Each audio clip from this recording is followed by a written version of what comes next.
Wrestling அப்டேட்லாம் உடனே தெரிஞ்சுக்கணும்னா மறக்காமல் நம்ம சேனலை சப்ஸ்கிரைப் பண்ணிக்கோங்க. வாங்க வீடியோக்குள்ளே போகலாம். நைட் ஆஃப் சாம்பியன் பேப்பர் ரிவ்யூவில் ராண்டி ஒட்டன் ஹீலாக மாற போகிறாருன்னு நான் சொல்லியிருந்தேன். பட் அதெல்லாம் நடக்கலை. இருந்தாலும் ராண்டி வில்லனாக போகிற நேரம் வந்துருச்சுன்னு WWE ஒரு பயங்கரமான ஹிண்ட் கொடுத்துருக்காங்க. அதாவது நைட் ஆஃப் சாம்பியனில் ராண்டி ஒட்டன் ஏமாற்றி ஜெயிக்க பார்த்துருப்பாரு. பட் அது கை கொடுக்கல. கண்டிப்பாக இன்னும் சில வாரத்துக்குள்ளே ரியல் லெஜண்ட் கில்லர் ராண்டி ஒட்டன் ஹீலாக மாற போகிறாரு. இது கண்டிப்பாக நடக்கும். நம்ம சிஎம் பங்க் சோஷியல் மீடியாவில் ஒரு ரசிகர் மன்னிப்பு கேட்க சொன்னதுனால உடனே மன்னிப்பு கேட்டிருக்காரு.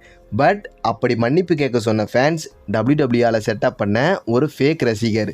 ஏன் WWE இப்படி பண்ண வச்சாங்கன்னா, சிஎம் பங்க் பயங்கர ஈகோ பிடிச்சவர். இருந்தாலும் ஒரு ரசிகர் மன்னிப்பு கேட்க சொன்ன உடனே சிஎம் பங்க் மன்னிப்பு கேட்டால் அது ரசிகர்கள் மத்தியில் மிகப்பெரிய தாக்கத்தை ஏற்படுத்தும்.